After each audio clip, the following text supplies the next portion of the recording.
In this recording, I'm going to show you how to take triangle ABC, construct squares off each of its three sides, then find the area of those three squares, and use your areas to find the side length.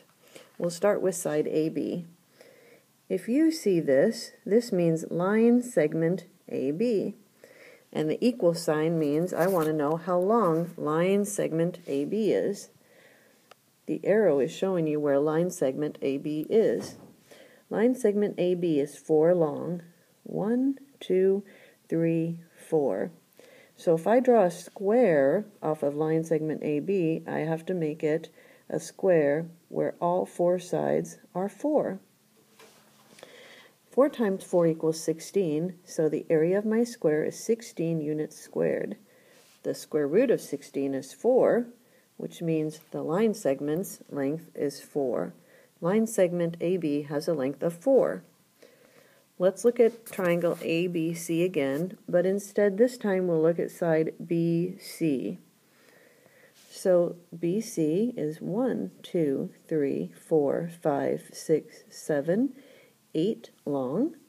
So I have to construct a square that is an 8 by 8. 1, 2, 3, 4, 5, 6, 7, 8. And this side is also going to be 8.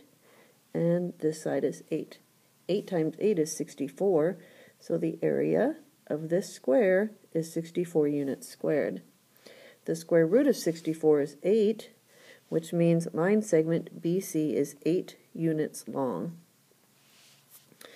On our third triangle, which is exactly the same as the first two, we're going to construct the square off the hypotenuse. The hypotenuse is line segment AC.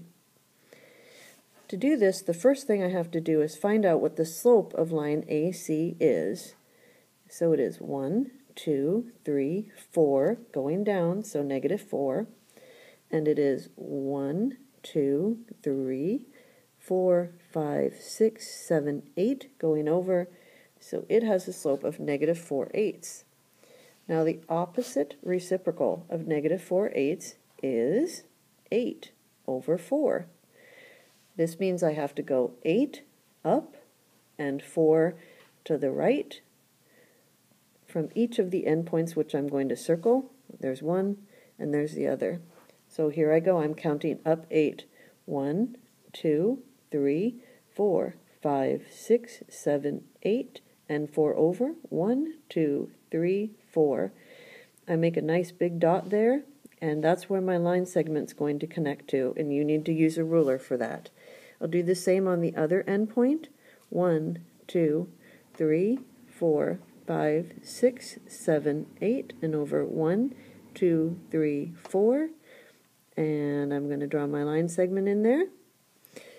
And now I just have to close that last side and I have my tilted square. I'm going to erase these dots that I was using to show you how I was counting the opposite reciprocal.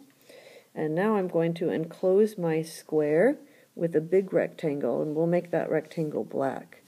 So here I go, I'm surrounding, because I'm going to use surround and subtract just like we did in class.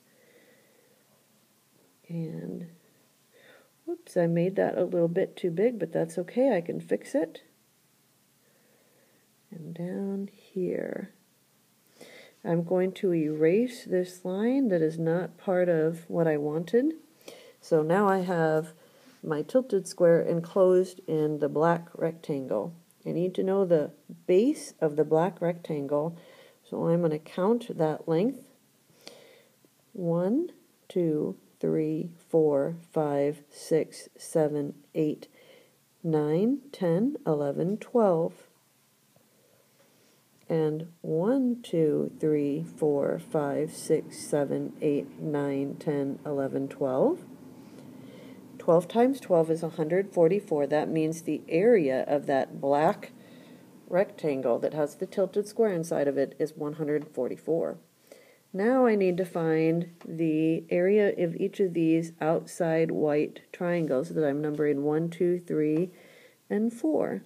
And to do that, I'm going to go back to the blocking and subtracting method that I've been using. So I'm going to take one of my rectangles right here, and I'm going to block it off in a rectangle. There it is. And I'm going to find the area of that rectangle. It has a base of 4. I'll write the 4 there. And a height of 1, 2, 3, 4, 5, 6, 7, 8. And 4 times 8 is 32. Now, that doesn't mean the outside triangle is 32. The outside triangle is half of 32. And half of 32 is 16. That means this triangle has an area of 16. That means this one is 16, and this one is 16, and this one is 16. So now I have to do 16 times 4. 4 times 6 is 24, and 4 times 1 is 4. With 2 is 64. So 64 is the area of the 4 white triangles on the outside. I'm going to subtract them away from 144.